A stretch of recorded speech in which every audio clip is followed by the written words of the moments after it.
K-Mac is a proud corporate partner of Texas Tech Athletics. There's nothing like it. The excitement of Texas Tech men's basketball. This is K-Mac Red Raider Nation's countdown to tip-off. McClung for the win. Oh, my goodness. Mac hit a big shot, a shot that he can make. You know, it's a high percentage shot for Mac. And I thought we did a great job as a team setting it up for him.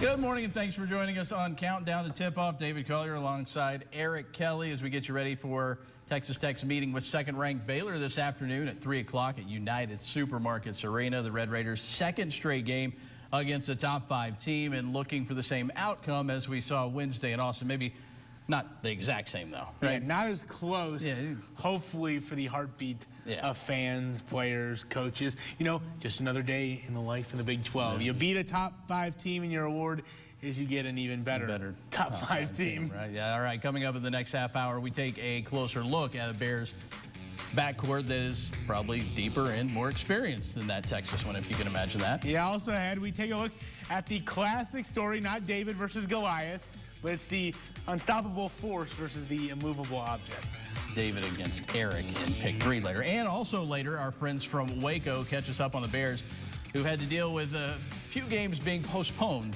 this season because of COVID. I'm a really bad Goliath in that situation, based on my performance. I would much rather be David. All right. Thankfully, you know, Texas Tech and Baylor will actually be on the court today, and the Bears will have to deal with people like Mac McClung and company. Kyler Edwards looking to bounce back offensively against the Bears. The junior scoring just 7 points against Texas, but able to come through in crunch time there in Austin. Edwards had just 2 threes in the game, totaled 7 points, as I said. Both of those threes came in the final 7.5 minutes, including one that gave Tech a brief 71-69 lead. But his biggest play, without a doubt, coming with 44 seconds left when he stole the inbounds pass and fed Terrence Shannon Jr. with a game-tying bucket. The final points before McClung won it. I mean, sometimes it's not just about Kyler going out there and trying to get shots. It's what the other guy's doing. But he persevered, he kept working, and we got him loose, you know, in the last 5-6 minutes of the game for a couple big ones.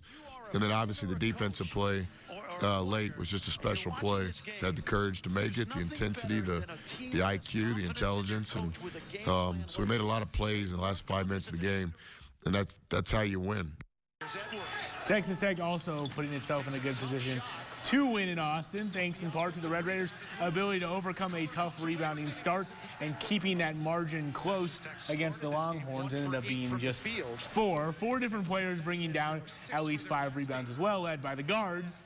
Kevin McCullough had 8, Terrence Shannon 7, Kyler Edwards, previously mentioned, with 6, and Mac McClung not only hitting the game winner, bringing down 5 of his own. We're a team that rebounds by committee, and I thought tonight we did a good job. 10 offensive rebounds, manufactured us some extra points, and we basically just kind of held our own on the defensive blockout. Obviously, Texas is one of the best teams in the country in rebounding with their length and athleticism. I thought our guys scrapped. I really did. All right, let's turn our attention to the Bears. They have something in common with Texas. We mentioned a few minutes ago, the team that Texas Tech beat on Wednesday. Several experienced guards for Coach Drew. They've hit 11. You remember Texas hit 11 threes in that game against Texas Tech. Well, the Bears come into today even better from behind the arc. They lead the league in three-point shooting. Jared Butler and Maceo Teague ranked in the top 5 in three-pointers made in the Big 12. Just one of many similarities between the two teams' guards. A lot of experience.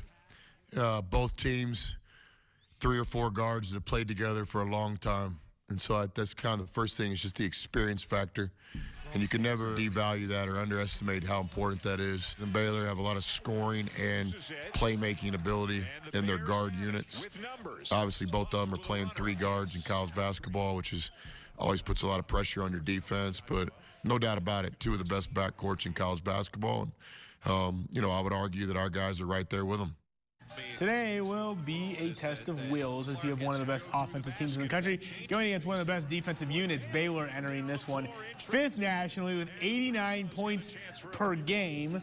Texas Tech, meanwhile, 9th in the country, giving up just 59 points. So obviously something has got to give. Great name for a rom-com movie. Same thing goes for the turnover battle. Red Raiders, 13th in the nation with just over 18 forced turnovers per game. And the Bears, well, when they're on offense, they usually get a shot up top 70 nationally with just 12 turnovers per game.